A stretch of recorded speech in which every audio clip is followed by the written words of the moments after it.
लाखो करोड रुपये माफ करायसाठी या सरकारजवळ पैसे आहे, पण कास्तकाराचं कर्ज माफ करण्यासाठी सरकारजवळ पैसे नाही।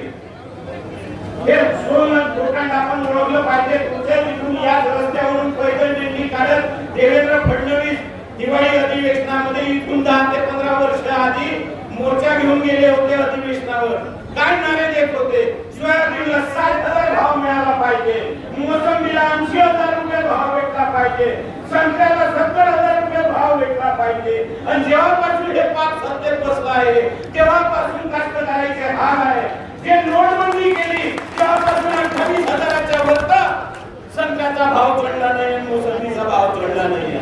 जे सोयाबीनला हे स्वतः 7,000 रुपये भाव देत होते, त्या सोयाबीनला याची सत्ता असताना 2800च्या वरचा भाव भेटून नाही राहिला। हे शोकांतिका आहे। बोलाचं एक, करायचं एक, चालायचं एक, वागायचं एक।